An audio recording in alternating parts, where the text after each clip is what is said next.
Ma mission TV, le miroir du monde. Bah élu des élus. Bango baza ba honorable te, bango baza ba sénateur, ba honorable les abisso. Problème est kilo ya Congo tomemi. Bango baza ba honorable kaka, c'est-à-dire bango baza na mandat national. Mais biso tozabela ba province auto représenter. Yoki différence. C'est biso kilo et qui trop. Circulaire ya secrétaire général et enseignement primaire. À combien le bina batuke, il faut appliquer gratuité et enseignement na éducation de base. Ça c'est un problème. Na yoko kama kamumoko ya makasi pe ya malamu ona yoki na kati wana. Makamwana na uti koyoka ezaya ke kozwa diplôme comme ofele. Gouvernement va donner la kwa mutu na mutu tazo liste yo banen bakotanga non. Cette éducation est aussi obligatoire de première à sixième. Donc on a comprendre ma solo ndenge ezali le rôle à biso to leki ba Eliezer ngana ozonga na Kasai central nazo banga on a lingité tout dans le système ndenge ezala logique ba contrôle parlementaire oyoki lisolo na ba réseaux sociaux oke sala mbala moko question orale avec débat ba interpeller moi na maya yekuna na parlement comme beta monoko toujours été il fallait na yoka explication na et loko abeta ki ya 7e na 8e na ezani et tout pesa ye omoni ba sénateur na biata eloko bazo salate nazo souhaiter que fermer chambre provocation pona nini soki to soani biso na bango décision le kaka ezaya biso ba élu politique ezaki ndemide biso na Eliezer na benga ka masolo mususu ngana plaisir na nganda deni kamba ya ndenge nini ezali ti coalition FCC cash ndenge salami na ndenge nini omoni dictature omoni azola kisabino mandefu omoni dictature bango balanda mandefu chakata ngokala oyoki mabe na bango ça pose problème oyoki mabe na bango. Ma mission TV, le miroir du monde.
Merci, sois le bienvenu. Merci. Merci, honorable. Merci. Merci.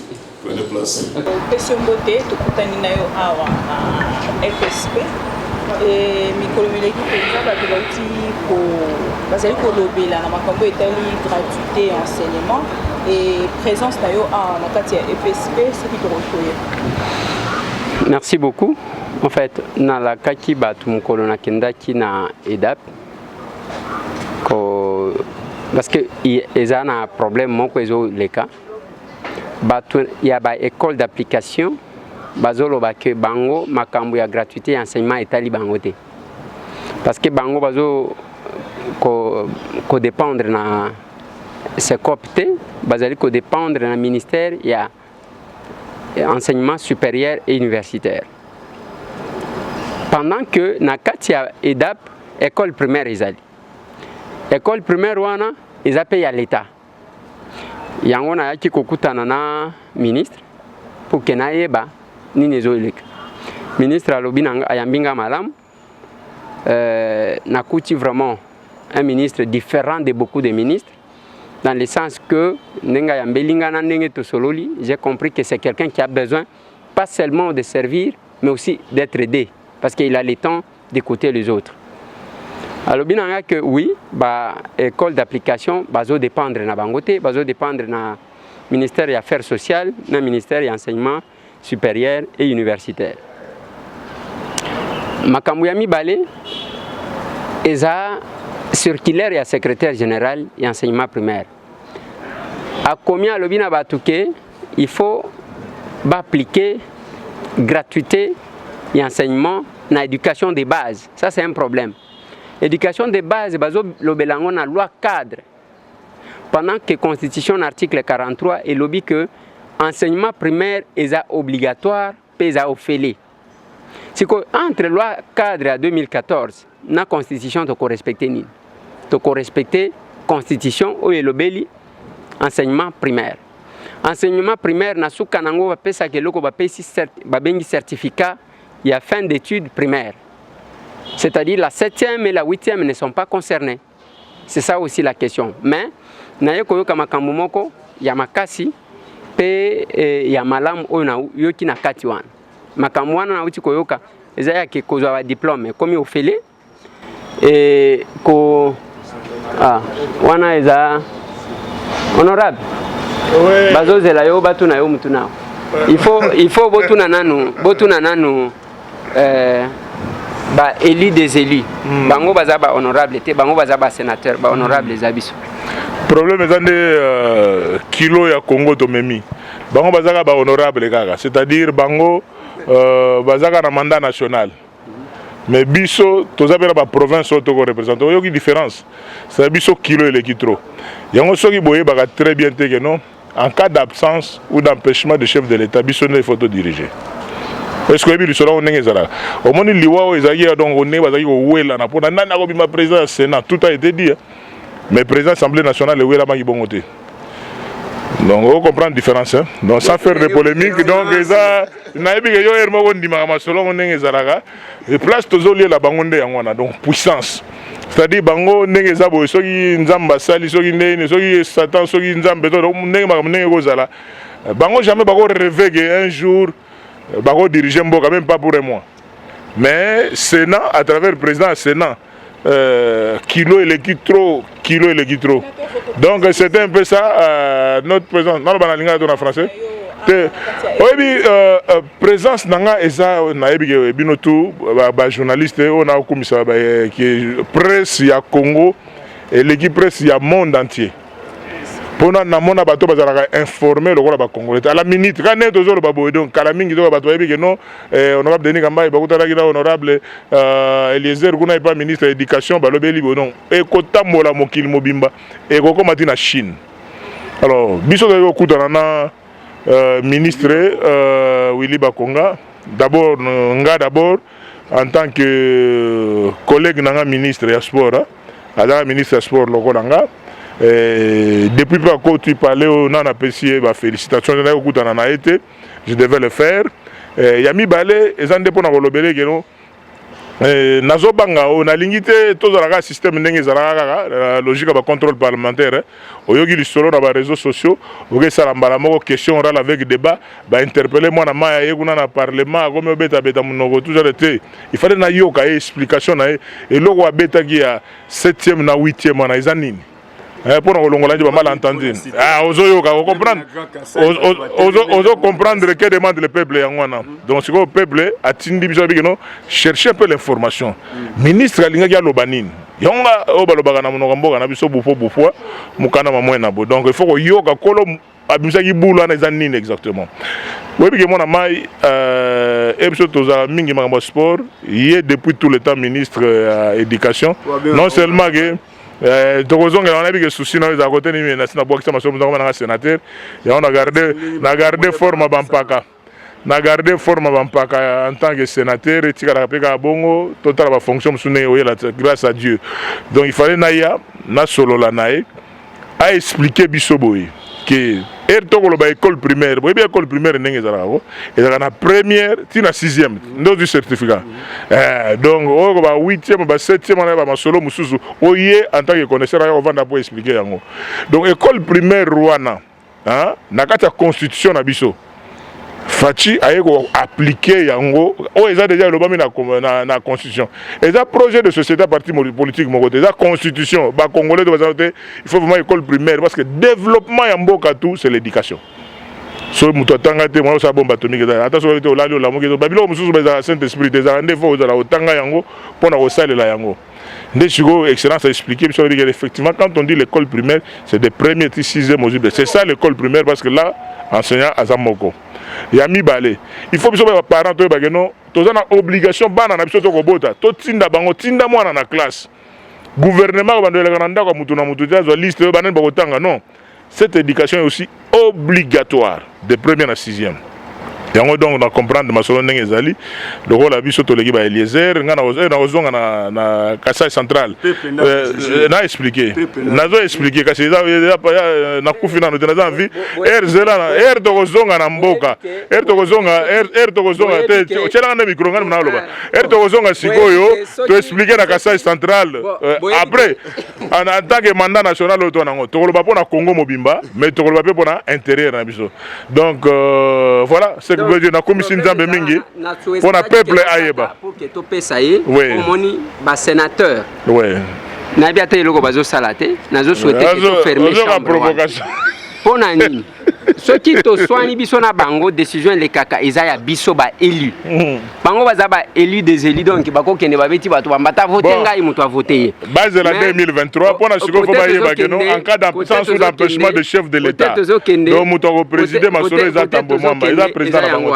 oui bien ça les mi que donc moi coïncidence c'est ça le changement eza que notre garder kimpaka bango ba gêne trop donc excellence to zalaka oyebi jour bato bakoyeba te yango na lobi jour bato bakoyeba politique eza ki ennemi te politique eza ki ennemi te biso na Eliezer na bengaka masolo mususu nga na plaisir na nga deni kamba ya ndenge nini eza neti coalition FCC cash ndenge salami na ndenge nini ke naza na parti biologique na nga ki famille na nga ndeko Eliezer vraiment mpangi vraiment mais politiquement toza na ye te ye na tendance na ye nga pe tendance na nga neto kumbela masolo de sorte mais peuple kaka vous comprendre toye awa na nga benga nga na téléphone abite wa chelinga carburant na car de ninga mbaya kendo kutana ministre donc te omoni ke ye pe na même souci aye kolobela peuple nga pe na même souci na lobi na linga na boma nyoka mais nyoka azali likolo kalibas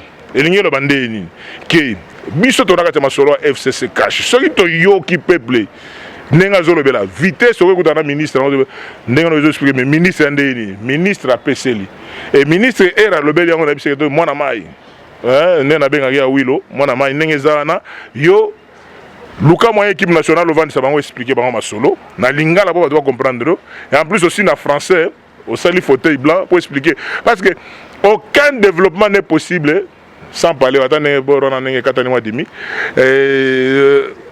Excellence. Développement à Congo, c'est l'éducation.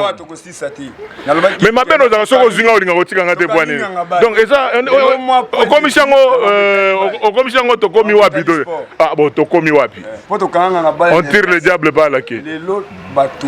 Profiter comme on a dit, honorable Eliezer, sénateur de Nika. Tout à l'heure juste votre point de vue par rapport à notre nouveau ministre. Mais problème n'a bien à comprendre. Ah, on a une éducation.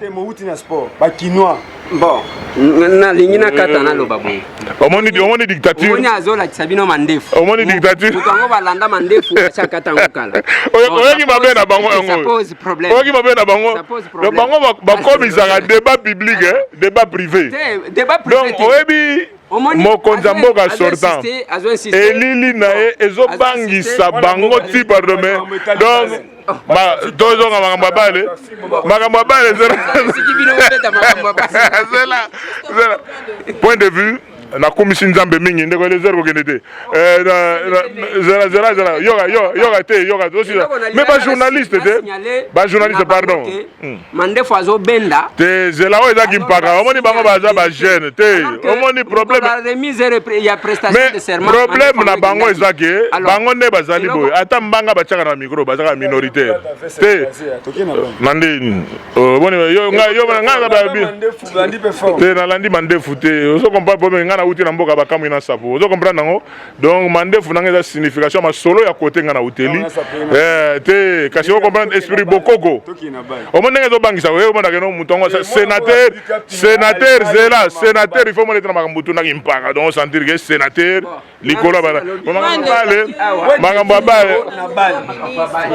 Nouveau ministre nazongela nouveau ministre azaka conseiller nanga ya finance asali na ba ministre ebele comme ba liste banane c'est la Amos Mbayo aza ministre moko oya ma ministère à sport. Pourquoi? Parce qu'il a été conseiller financier, il y a tous les ministres na ba ministre incompétent na ba ministre compétent donc asali na biso tout a bien esprit ya mutu na mutu mais sigo elogo sigo ezaka conseiller biso to pesika ministre actuel azala makasi pona ko simba. Vous comprenez? Pour ton football africain, azala makasi pona ko simba. Donc na lobby le côté na dire ah bon ko simba Bible de. Ya na lobby pona ko simba Bible de. Vous avez une réponse? Le long na ministre Willy Bakonga sorti nanga na pesa Willy Bakonga Bible donc au lobby. Mais est-ce qu'on a nini dans lobby que non je suis. Ah le col nganga est-ce que qui parle ya liste faisait la bonne tout ça. Le gouvernement s'est bimi.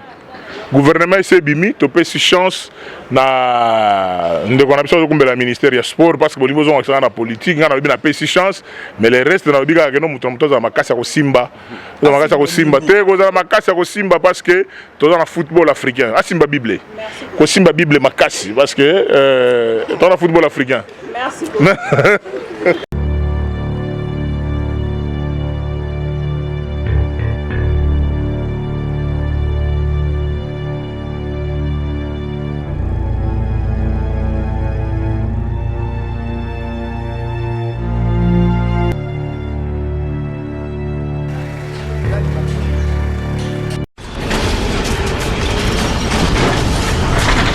Ma mission TV, le miroir du monde.